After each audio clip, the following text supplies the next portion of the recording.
मेरे प्यारे दोस्तों, मैं आज एक रोचक कहानी, रोचक के साथ साथ ज्ञानवर्धक कहानी भी मैं आप सबों को बताने की सोच रही हूँ और आप लोग इसको पसंद भी करिएगा, ऐसा मेरा अनुमान है। एक स्त्री थी, नाम उसका आशा था। बहुत दिनों तक उसके संतान नहीं हुए और संतान नहीं होने के कारण वो बहुत दुखी रहती थी। बहुत देवी देवताओं का पूजा पाठ करने के पश्चात उसको एक पुत्र प्राप्त हुआ।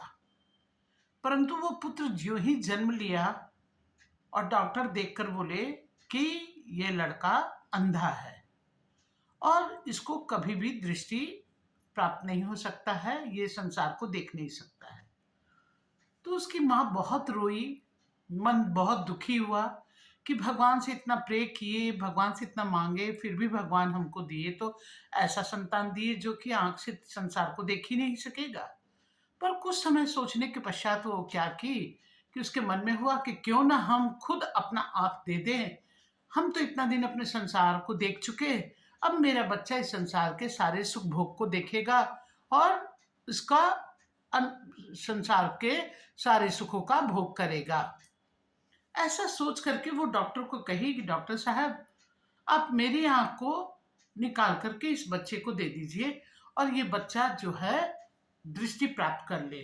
मेरा क्या, मैं तो इतना समय गुजार चुकी और बाकी मैं अंधी बनकर भी अपना जीवन गुजार लूंगी।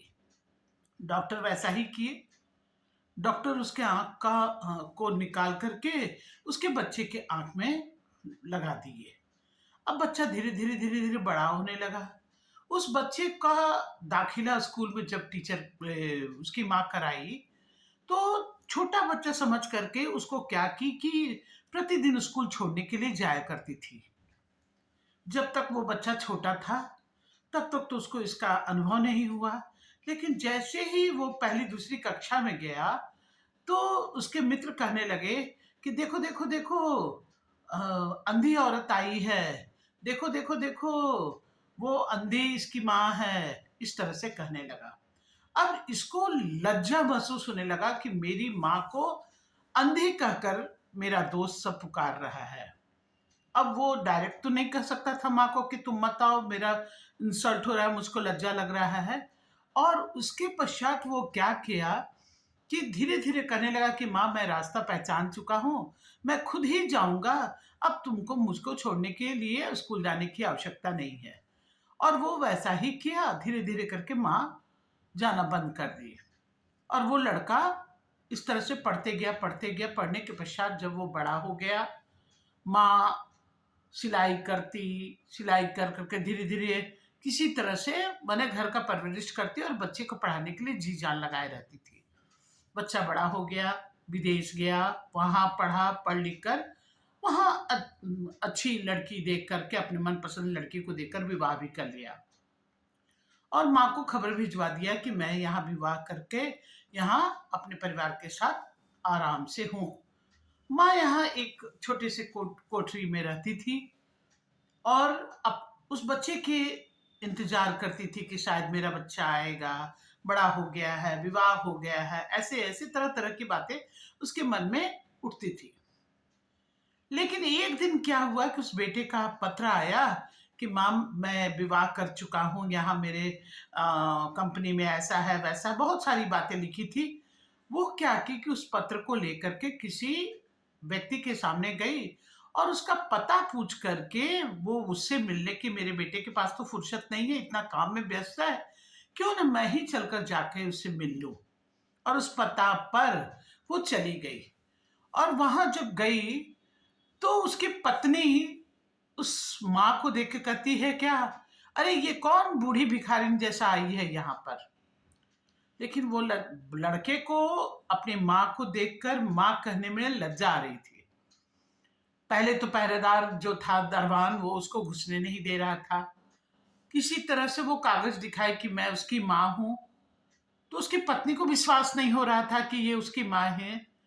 और जब अपनी पत्नी को खुश करने के लिए उसका बेटा अपनी माँ को पहचानने से इनकार करके कहता है कि ये बूढ़ी भिखारिन कौन है, इसको निकालो मेरे ऑफिस से। माँ रोते-रोते बिलखते चली जाती है और जाने के पश्चात एक जगह बैठती है और बैठ कर के एक व्यक्ति को कहती है कि सुनो ना बेटा, मैं कुछ बोलना चाह रही हूँ, तुम उसको लिख दो ना। तो वो बोला ठीक है। वहाँ पर बैठकर वो कहती है उस आदमी को कि तुम लिखना शुरू करो, और अपने मन की सारी व्यथा लिखती है कि जब तुम जन्म लिए तो तुम अंधे थे, और डॉक्टर मुझको ये कहा कि ये लड़का कभी भी देख नहीं पाएगा।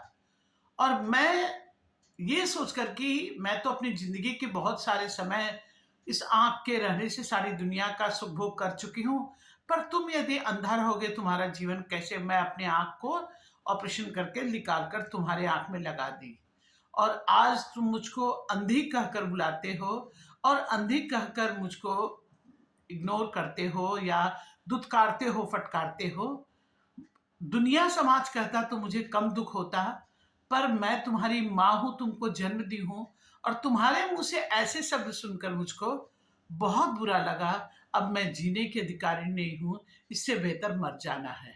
कहकर वो चिट्ठी जो है उस आदमी को दे देती है और कहती है कि पहरेदार के द्वारा ये मेरे बेटे के पास पहुँचा देना, और खुद अपने मरने के लिए विवश हो जाती है और अपना प्राण देने का कुछ उपाय करती है। जब ये चिट्ठी पहरेदार के द्वारा उसके बेटे को मिलता है और बेटा पढ़ता है, तब अब पछताए होत क्या जब चिड़िया चुग गई खेत, वही वाली है बात। बेटा दौड़ करके अपनी माँ को खोजने के लिए निकलता है कि मेरी माँ कहाँ है जो मेरे लिए इतना त्याग की। तो बाद में उसको पता चलता है कि माँ अपना प्राण त्याग दी है किसी भी तरह से। लेकिन माँ जीने के अधिकार में अपने आप को नहीं समझती है जब बेटे के ऐसे अपशब्द बातों को सुनती है। तो शायद आप लोग को ये कहानी अच्छा लगा होगा।